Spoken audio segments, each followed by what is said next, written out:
Hello and welcome to the latest episode of the Coaching Outdoors podcast. I am Anna Marie, and as ever, I am joined by one of my co-hosts, Paul. So Alex is not with us today. So Paul and myself are in the hot seat. Wherever you are listening in from around the world, hope that your day is going swimmingly. We are recording in the summer of August 2024, though it's not really that summery in England, but hey, it is all good. And today we have Giles Hutchins joining us from Springwood.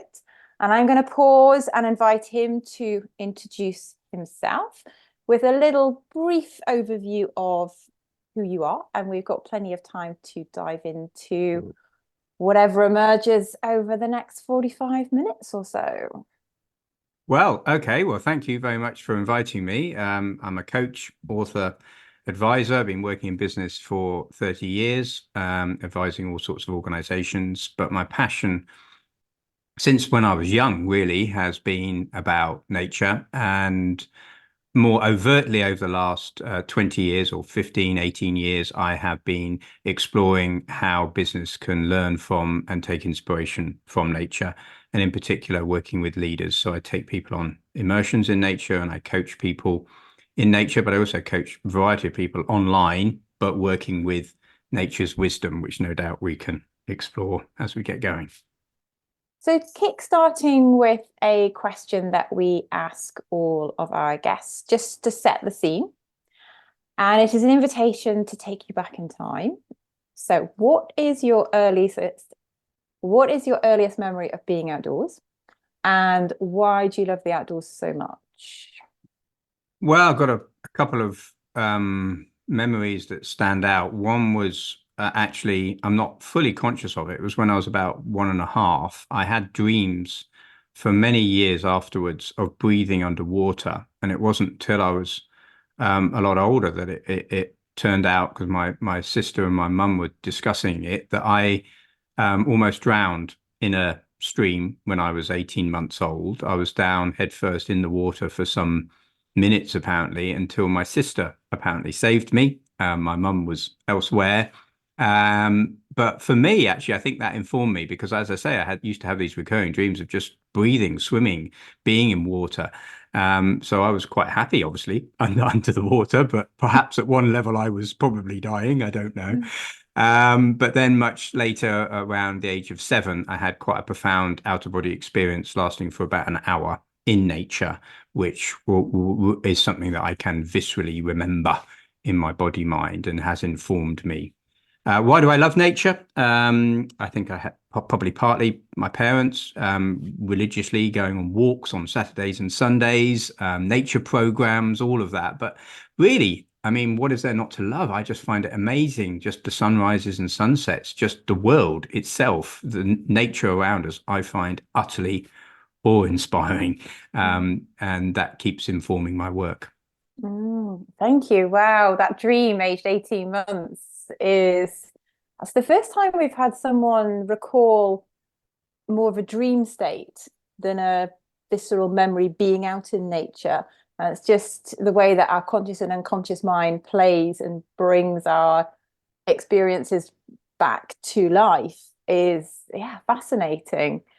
And the infamous Sunday afternoon walks are legendary within Watson family history as well. So I hear you with the influence growing up as a child.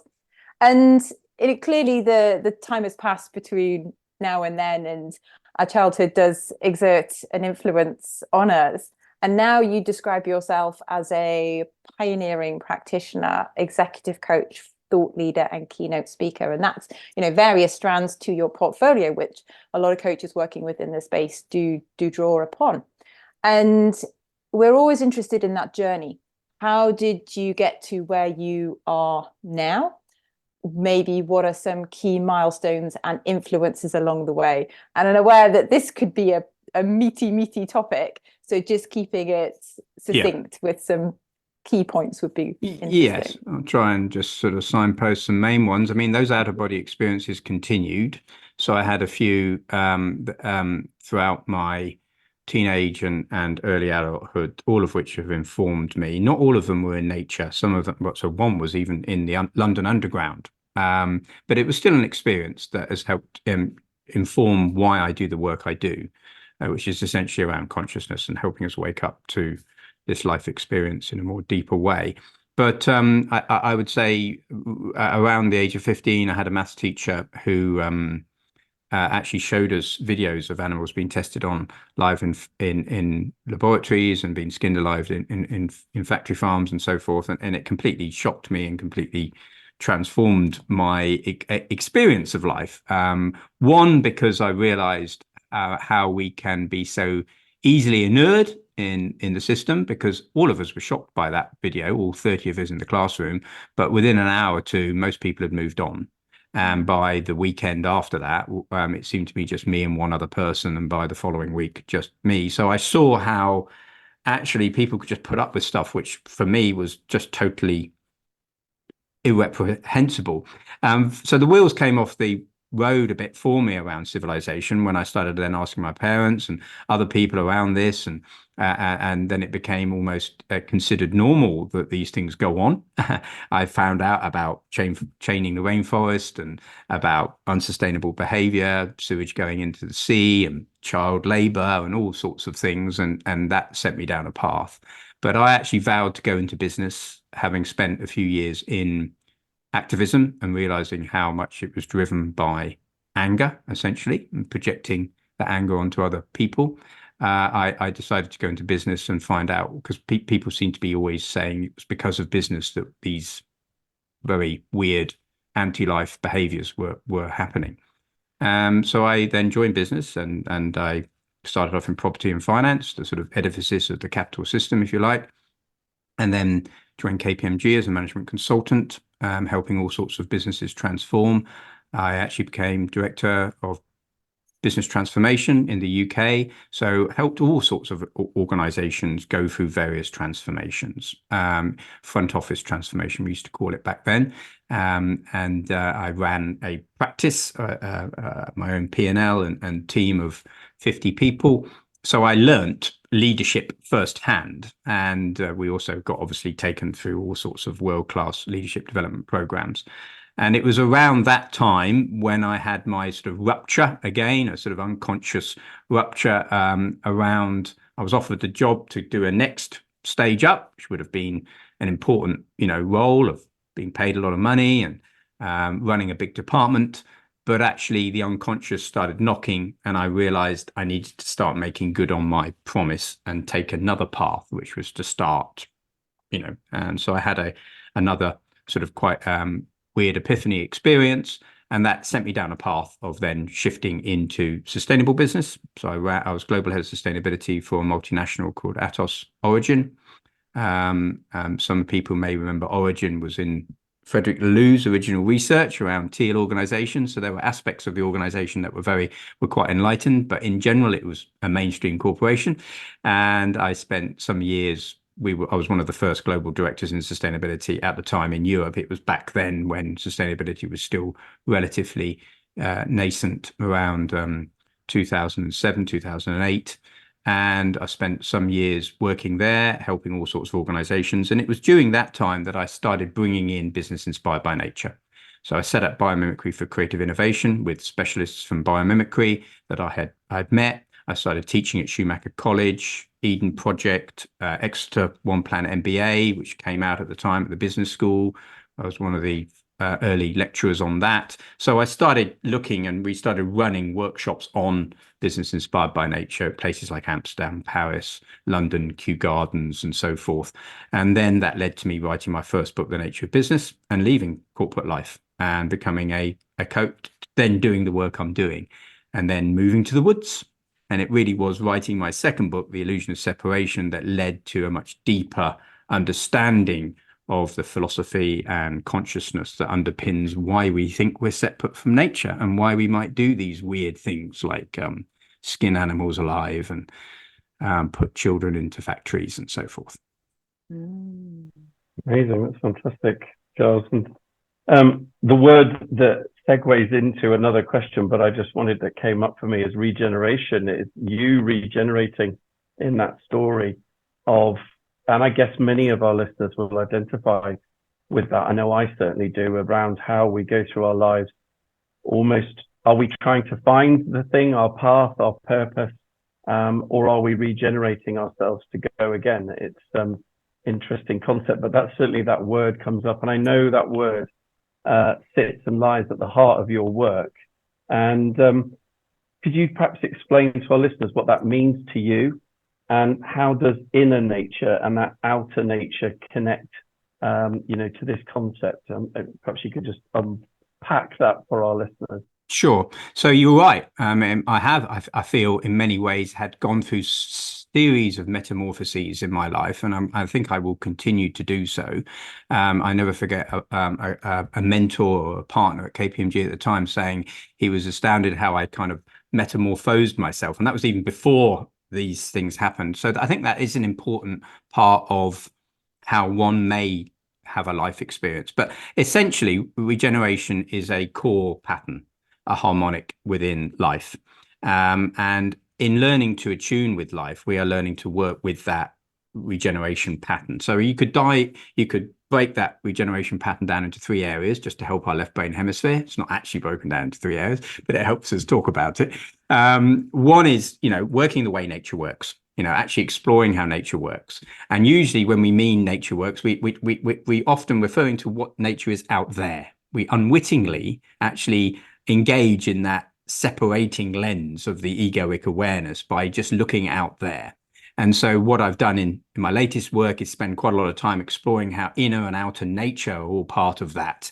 And I'll come on to that later, no doubt. But how attuning with nature is one aspect of regeneration. Another aspect of regeneration is creating the conditions conducive for life to flourish, which is something Janine Benyus said, the biomimetic scientist some years ago. All life embraces change all the time. And what we're seeing around us, 3.8 billion years worth of research and development, has gone through various changes, some of them quite significant.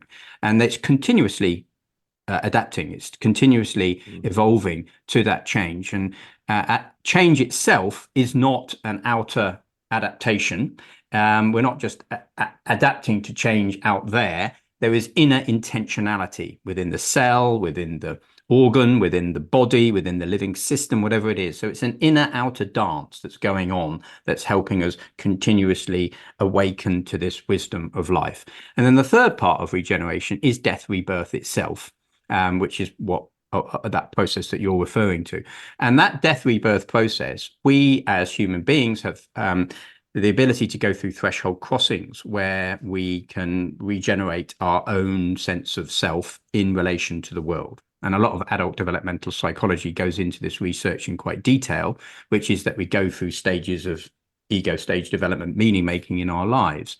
And around that midlife period, if we so choose, we can go through quite a significant reorientation where we go through essentially a death of the old self, and letting go of patterns, and habits, and conditioning, to create a space, surrendering into life, and then a welcoming in comes in, a soul craft, a deeper way of being in the world. And that process, which is a U process, essentially going down the U along the bottom, connecting to source and allowing that insight to come in, can happen multiple times. So you can be going down the U, but actually have mini U's.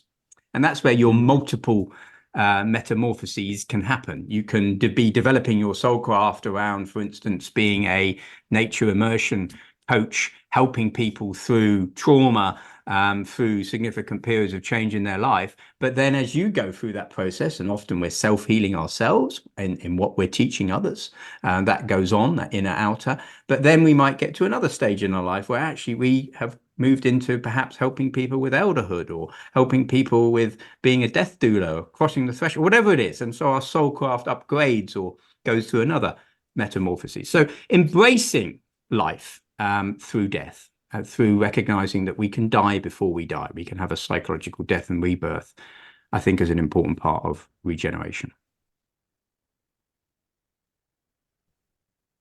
Thank you for talking just so in depth about this topic, and just hearing you talk, casting my mind back through my own journey, as I'm sure anyone who's listening and watching into this, and the different kind of phases that have come through, whether that was my time in the military, whether that was then my time on the ultra running athletics world stage, and then alongside and stepping into even more so now, this outdoor coaching and connecting with nature, and actually where is that going to go? And I very much feel that even now, working and learning with different people, it's taking it to a different level.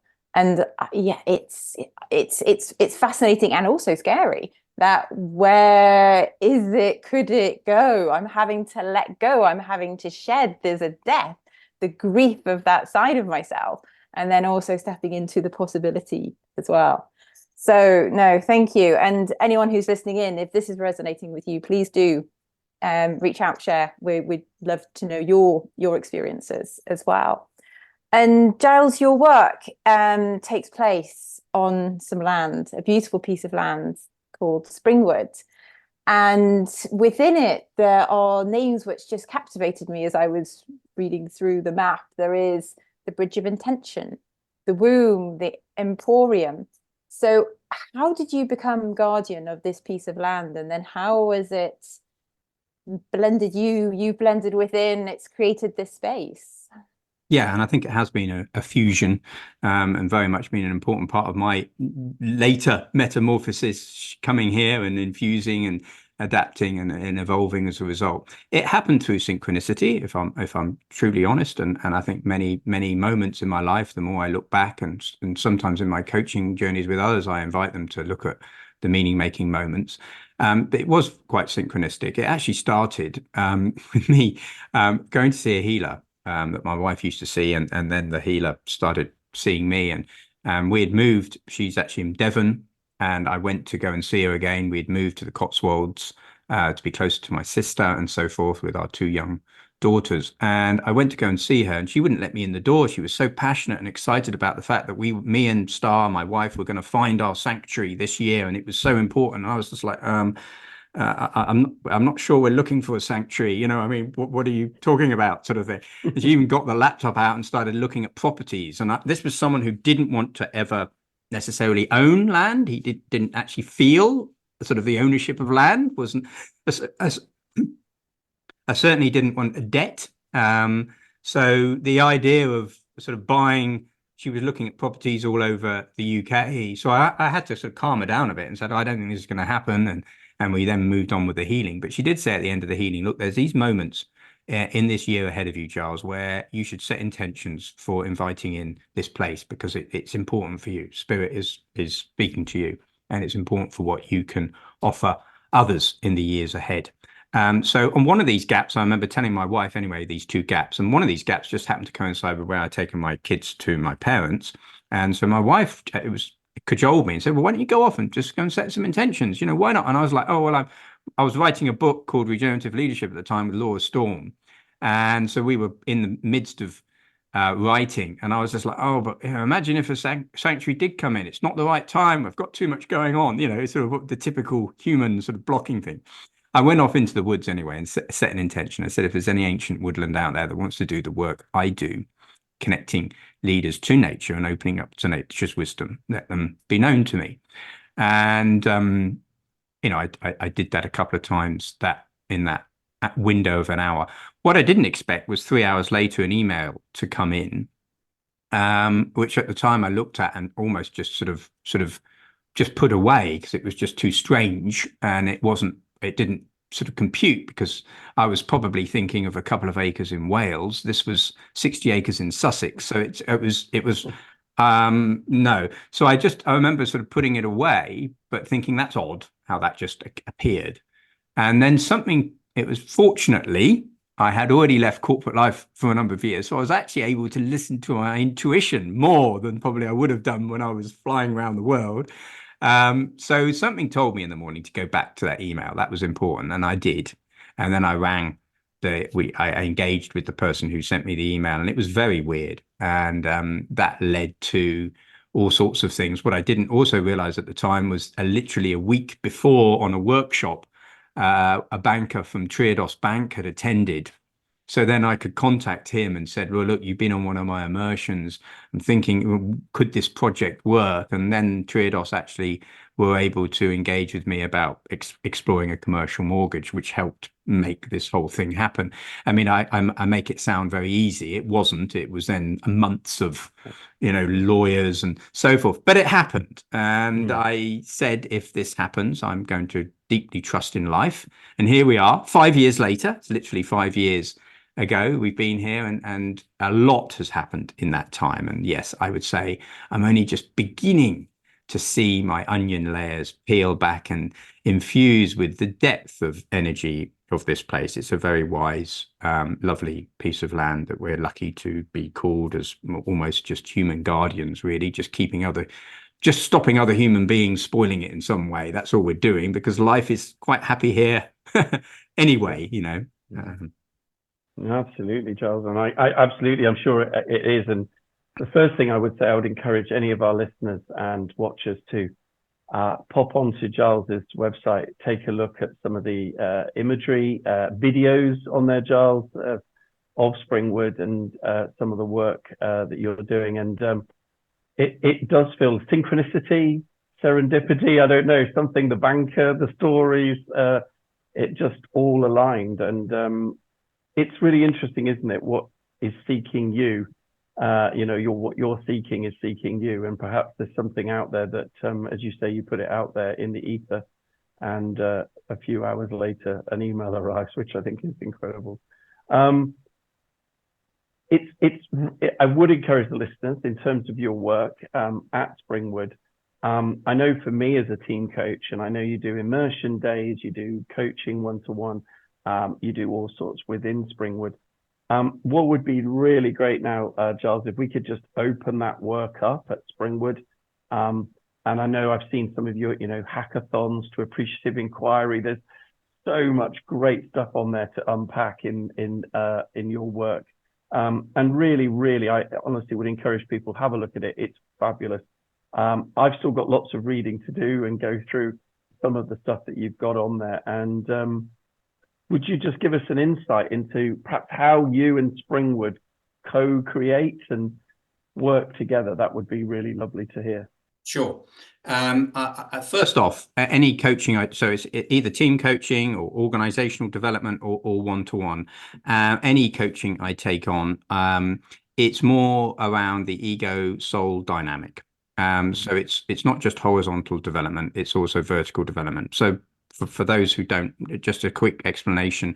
Horizontal development would be helping someone work with their emotional intelligence, deal with their triggers, maybe be better at delegating, working with people, embracing the values of the organization. All of that is great stuff, but not necessarily enhancing their stage development or going through a metamorphosis. My work is guiding people through a significant change in their leadership, in their life, and usually both at the same time, which in and of itself then enhances their emotional intelligence, ability to delegate, and et cetera, et cetera. Yeah. So with that in mind, if someone was coming here and we were doing a session, it can be as short as, lots of people I coach CEOs, very busy. I also coach practitioners and coaches, but a lot of the people are senior leaders. So I've worked out how to do it in almost, like 2 hours, have a very deep experience. But if it's a team, it's more likely to be like a 10 till 4 p.m. But again, it can be a team that are perhaps struggling to connect. And in that time, whilst it might seem quite short, I can ensure that there is not only connection, but there is deep connection that will last for some months afterwards. So that's what nature provides, a very psychologically safe yet deep, developmentally challenging environment. And so I'm working with that environment and I shape it. And a lot of attention's been done in how we even, the paths are laid out and how the whole pattern and process goes. It's a labyrinthine betwixting experience. And as you go in, so there's the arrival hall, which I'm in actually at the moment. This is my office, but behind is the arrival hall, where people gather.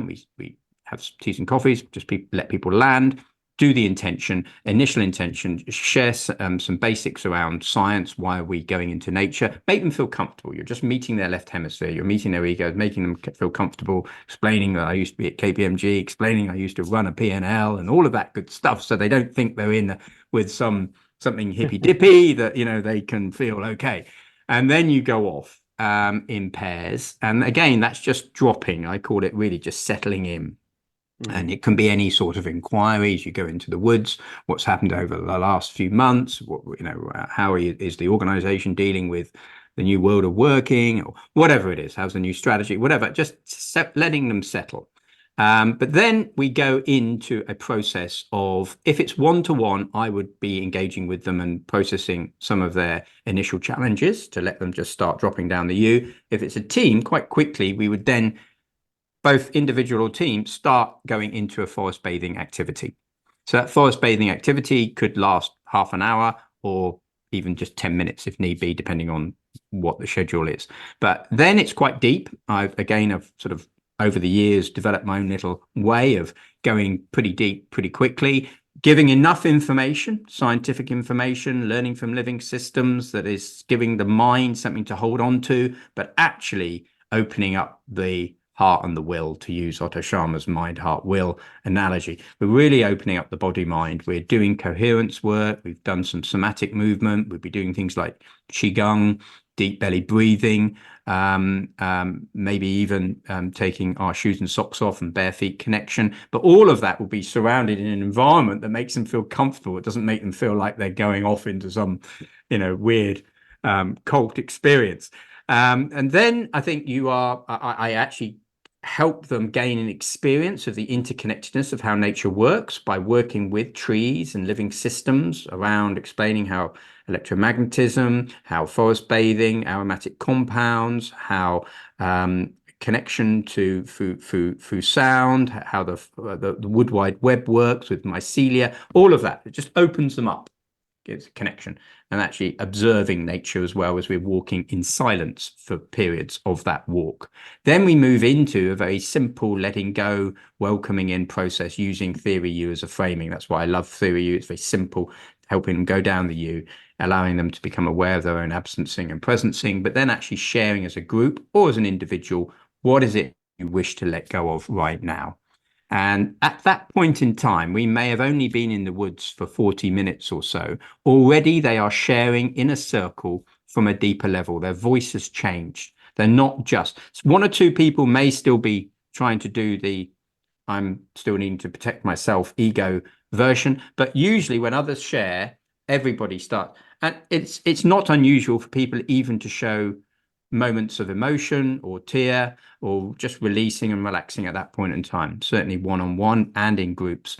Then you are processing, and I often share a bit about living systems and regeneration and so forth, and then the welcoming in, and then we're in the main area, where what I call the main area. It's not very poetic. The womb is there and other poetic names are there, but the main area is where we would then have teas and coffees, make people feel comfortable, and go into living systems in more detail, but applied to the organization, to the team, to systemically, using either constellations or rhythmic patterns that I use to help inquire into what's going on for themselves and others, and go into deep listening, pairs and so forth, and using laminates, big sheets I have which have sort of infographics on, so getting them to sort of feel comfortable. At that point in time, they are now engaging in the work. If it's a one-to-one, I'm engaging with what's really going on in their life, in their learning development. Or if it's a team, they are now really sharing. So then it's just a case of, where do I want to go from there? Is it to start focusing more on the team dynamics, on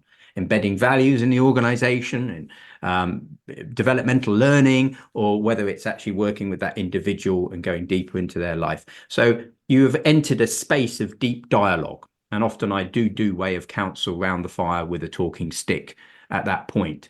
And people are totally comfortable with it. I've had groups coming here that have only come here because the chairman has come here, or the CEO's come here, and then they come along, they don't really want to be here. You can tell they're like, what is this? And they've all the Porsches and Ferraris and are sitting outside, and they just don't, they're even smoking cigarettes outside the arrival hall, and I get them to switch their mobile phones off when they come in. That's a very clear thing I do, and I've heard every excuse under the sun why not. And you can see these people, rolling their eyes, saying, "Oh my God." By that time we're in there in that main center and we're going around the fire, even with a talking stick, and they might, one or two might joke about it, but they are in. Regardless of all that, they are in, and they're talking from a deeper place. And that is so important, just to be able to listen and share from that authentic place as a team. That's where trust starts to come in, and that's where authenticity and sense of purpose all starts to emerge from. So you create that ground from which you can then do the deeper work. The power of circle and what can emerge. Truly being seen and being heard and being held. It is so, so powerful. And thank you for that insight into how you blend the theory and the practice. We get a lot of questions about the how, like, what is the how? How do you do this? And taking that a step further to illustrate your work. And I know you've worked with a range of individuals across different industries and from all around the world as well. It would be great to have maybe a couple of examples, maybe an individual, maybe a team, and confidentiality, unless I know you've written about a number, so you've got their permission to share their story. Yeah. Sure. Well, yeah, I mean, being confidential, being respectful of client confidence in certain cases. Just a couple of examples. I mean, one that's coming to mind is a lady I've been coaching for a couple of years now. So it's all online. She is actually based in a completely different continent, different time zone, and works for a very large multinational corporation. And she looks after their leadership programs.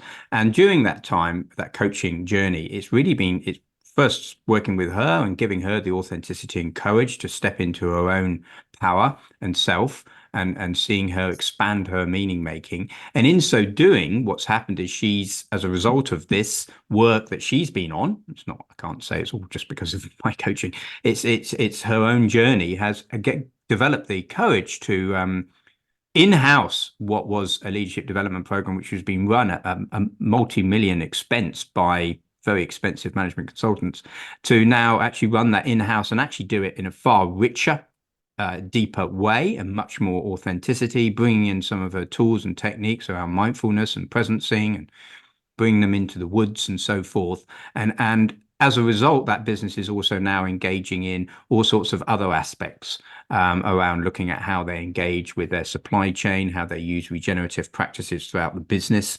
So that's an example. We're now looking at working with what I call systemic enablers in the system. So people to help start changing the system across all of the different regions.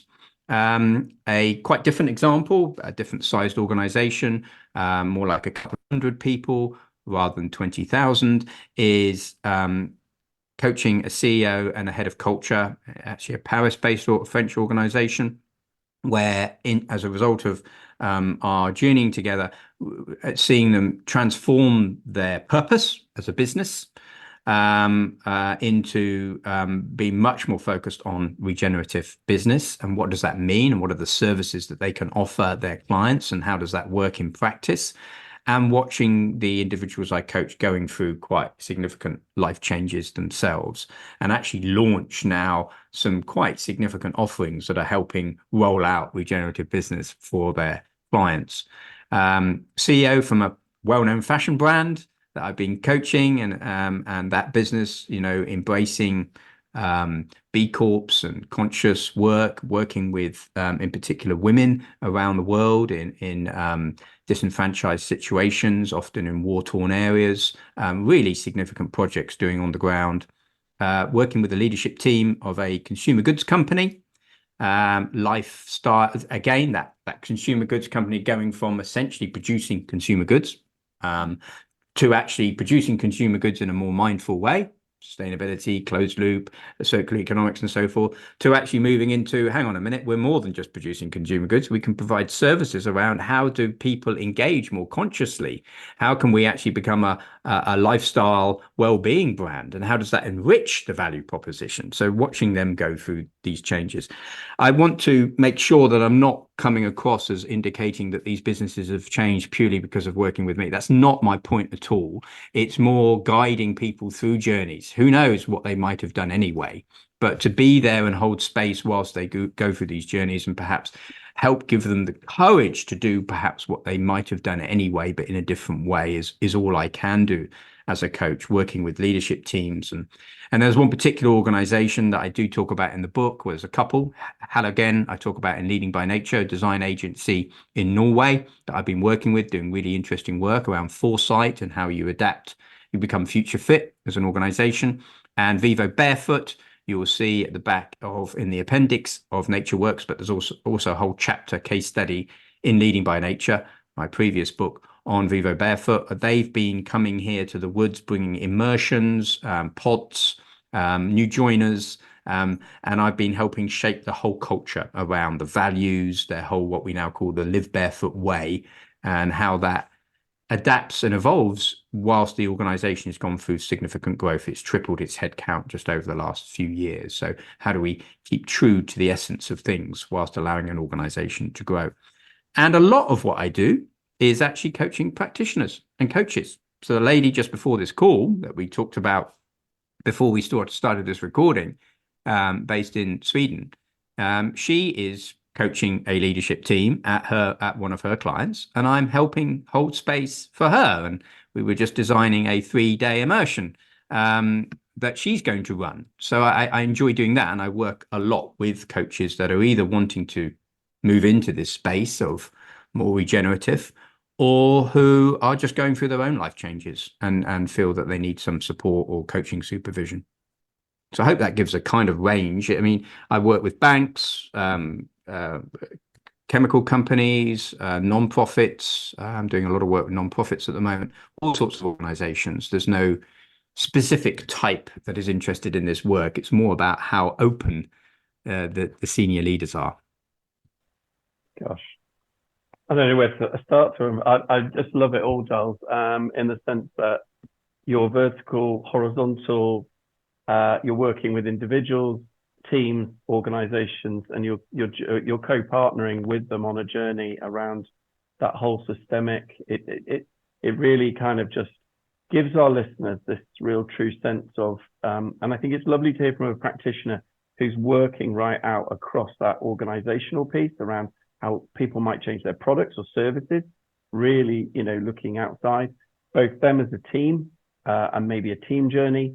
But then you're also working with individuals on maybe a personal journey of regeneration, of that they're going through that U curve, as you rightly, describe it. And I think it's a real rarity for our listeners to hear that breadth of your, the size from 20,000 down to organizations of 100. So thank you for that.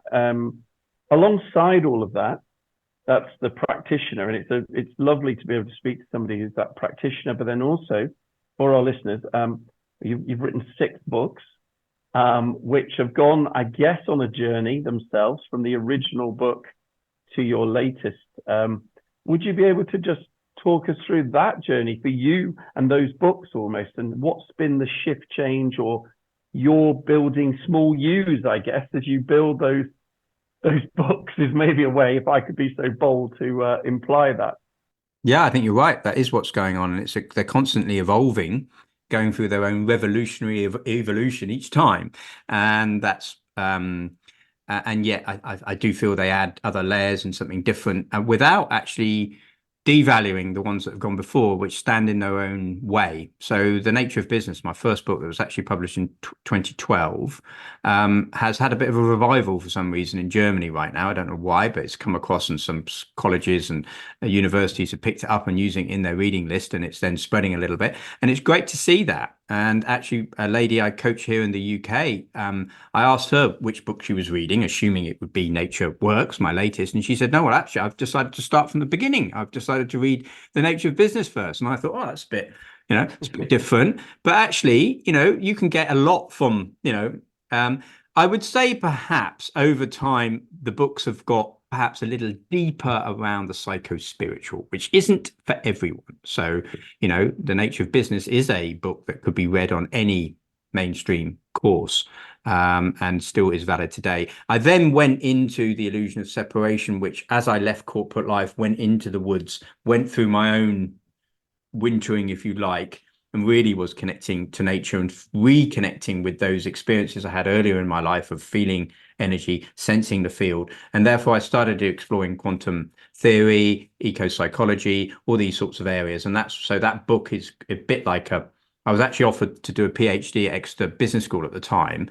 And as I was applying for it and going through the process, because they were going to pay for me to do it, I quite quickly realized it was going to be very constraining. I couldn't just write, this is why I want to do it. You had to reference some people. And I was like, whoa, this isn't going to work. It's going to be coming out of the prison of corporate life into the prison of academia. So I actually ended up The Illusion of Separation being a bit like a PhD for myself, and just studying all these philosophers, realizing that people like Plato had been deeply misunderstood, and what Aristotle really meant, and what of Pythagoras, that he was actually a mystic, and all these sorts of things, which I wouldn't have probably been interested in exploring whilst I was still at corporate life. So that is a different book. And then Future Fit was really a coming back into business. It was Frederick Laloux's work that really pushed me again and made me realize, yes, business is ready. Because I suppose I'd slightly lost heart in business a little bit back then. This is 2012, 2014.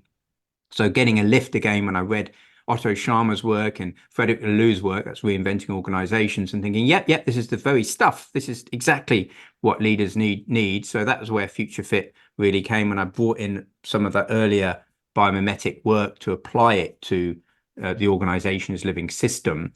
And funnily enough, that was a book that Laura Storm read, and her and I had connected again very synchronistically through a series of very odd chance encounters of me bumping into the back of someone's car and all sorts of weird things happening.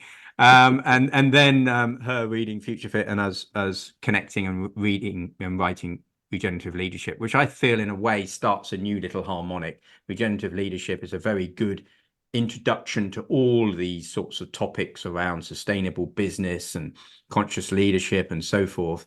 And then Leading by Nature goes deeper specifically into culture. So if you're more interested in leadership and organizational development applied to living systems, that's Leading by Nature. Whereas Regenerative Leadership provides a very wide introduction on everything from sustainability to circular economics, right the way through to culture. And then Nature Works is separated into 3 parts. The first part being exploring the worldview shift. So I canter through Western history and why we came to think we're separate from nature, and what are the reasons, and how can we learn from indigenous wisdom and animism and so forth. And then taking that into what does that mean for consciousness and our own body-mind coherence. And then into part 2, which is understanding how nature works. And that's quite a significant part. Again, it's not just learning from outer nature, it's very much going into inner nature as well. So I talk about nature's wisdom, and I unpack that from an exoteric perspective. What are some of the qualities and characteristics of nature's wisdom, but also from an esoteric perspective, the hidden.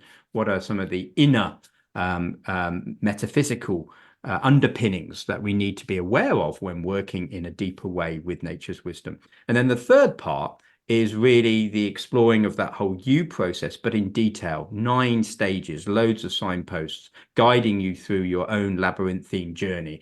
I call it the journeying into right relation, where we can then cultivate and develop and bring into life, manifest our own soul craft.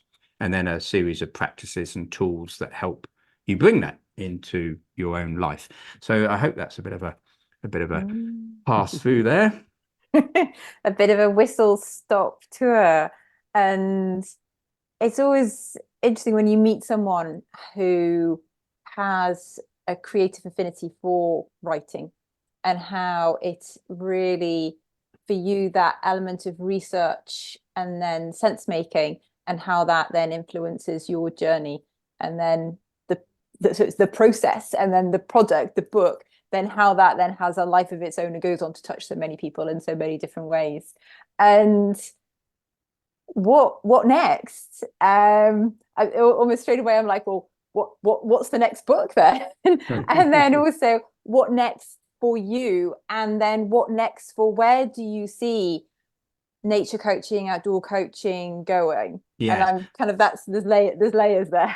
Yeah, well, of course, we naturally want to ask. That's how we have an inquiring mind, and that's a good thing. But I'm reminded of what you said earlier, which is the letting go and not knowing is the really hard part, is the surrendering. So I'm actually okay with not knowing what's next. I am embracing where I am. It's taken me a long time to, and of course, I still inquire and have a plan and all of that sort of thing. But I know that that's just to pacify my left hemisphere, or to pacify my ego. I don't actually know that life's going to pan out like that. So I'm very open. I am actually going through right now a review of all of my pedagogy, all of my material from all of my books, and thinking, right, how does this all work? And what would this be like if I packaged it up for someone, for a coach wanting to do this work? So I'm starting to review that a little bit, which is useful. And as you rightly say, the whole process of doing the writing, the research, the sitting with it, the reflecting, the dreaming on it, and then writing it down and putting it in a way that you think is sensible for someone else to, for your client or for whoever, is in and of itself the journey. The journey isn't actually the destination of the book. Yes, that we get a certain satisfaction, don't we, of getting to the end. But actually, that's not what it's about. It's the whole journey, as the strapline to Leading by Nature says, the process of becoming a regenerative leader. It's the enjoying that journey. I have no idea what's going to happen to nature coaching in the years ahead. What I would guess, and they're guesses rather than prescient sort of insights, are that this is going to become more mainstream. And with that, there are many advantages and also disadvantages. And so what I've seen happen with all sorts of movements, whether it's the Gestalt movement I noticed earlier on, or whether it's then the regenerative movement, is then you get purists coming in and who are very, and they serve an important purpose, which is to keep things kind of pure and of a certain level, but then can create sort of these slight sort of tensions in the group. And then you get mainstream people coming in who are almost like trendsetters, which are great because they bring more awareness to the field, even though some of the purists can then sort of feel a bit critical of them. Oh, you're not doing it quite right. But actually, they're just making it more palatable and more open. And in so doing, that can then mean there may be some diluting, but actually there also is diversification that comes from that. And then there's lots of new seams and lots of new richness that can happen and unfold from that. My own work is probably going in the direction of going deeper. So one of the models I convey in Nature Works is the 3 levels of learning from living systems, which very briefly, the first level of learning is from learning from outer nature, biomimetic, learning patterns and principles from the logic of life, from nature, and then applying them to leadership or to regenerative farming or whatever it is. And then the second level is more when you go have a more embodied, interconnected experience, what I call systemic. So it's not just sort of systems thinking or biomimetic. You're then actually systemic and participating in the system, where you can engage in things like organizational acupuncture and really tuning into the developmental dynamics of the living organization. And then the third level is connecting to the field, is actually having a psycho-spiritual opening where the ego permeates and maturates, and what I call in Nature Works, which is this intimacy with the immanence and transparency to the transcendence. And all of those go on all the time. They're not sort of separate. I'm only making them separate to understand them, but actually they are breathing all the time.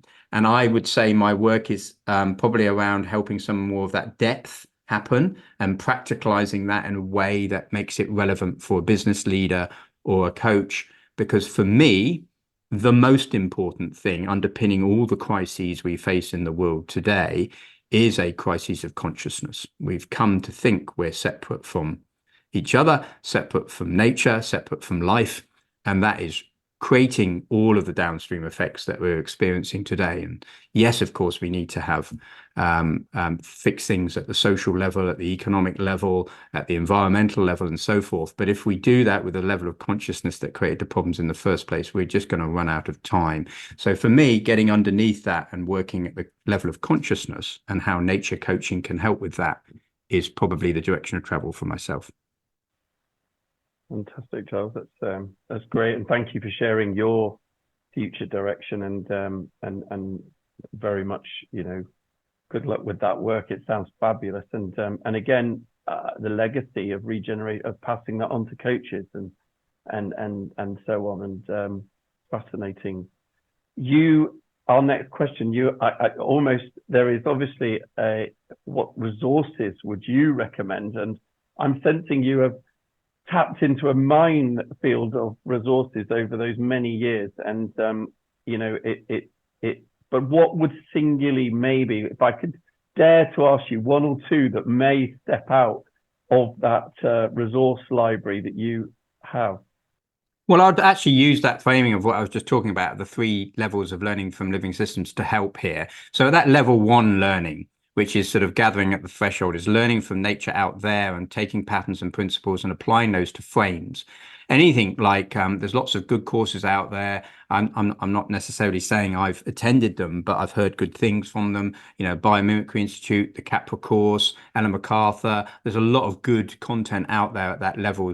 1 layer of learning from living systems and then applying that, donor economics, all of that. And then you're into perhaps that level 2, which is systemic, applying it to culture and to the living organization. There's a lot of good work. Laura Storm, my co-author on one of my books, runs the Regenerators Academy, working with the logic of life, the principles that we explore in the book. Carol Sanford does some good work around regenerative business. John Fullerton on economics. Daniel Wall on regenerative projects. Jenny Anderson does some stuff around the power of place. All of that has got some really good stuff in. And then you've got stuff like systemic coaching. Peter Hawkins, his work, great stuff in that space. Eve Turner, Josie McClellan have written books around climate coaching and how that's moving with an ecopsychology perspective. So I think there's some really good work around systemic constellations that you're finding these days. And then at the 3rd level, which is that more psycho-spiritual, I'd invite people to sense what resonates with them. For some people, that might be tapping into Native American practices. It might be tapping into Druidic or Celtic practices, shamanic practices, or ancient wisdom traditions, or Hermetic, or whatever it is, or working with vertical development models and ego stage development. There's some really good models out there. Or working with quantum science and complexity science, all of that. But underpinning that, I think, sensing that mythology, and for me, Joseph Campbell's work and others has been truly inspirational, and Carl Jung and works with mythology as well. So Joseph Campbell's several books, but The Power of Myth, which is a dialogue of him and Bill Moyers, is a very easy one to read, and it has layers to it. Like you could read that and then go back to it and read it 2 years later and take another layer underneath. So I think underpinning a lot of this is the mythology, is the journey, the psycho-spiritual journey we go through. Anyway, I hope that is a nice little selection. Amazing. And the way that you've divided that up as well, if you're listening in, what catches your attention? Which layer do you feel drawn to dip into? And just having this conversation with you, this kind of serendipity that's going on. I've just started a program which is run by a lady called Sam McLaren, and she has a business, Brittany Wisdom, and it is very much the psycho-spiritual going into animism and the quantum complexity. So I was sat in a beautiful grounds of the Warren in Somerset over the weekend, and then emerging from that and being able to dip into your book on Monday morning, it was very much, okay, curious, where's this going to go? And bringing it back to, England and our Indigenous history is so fleeting.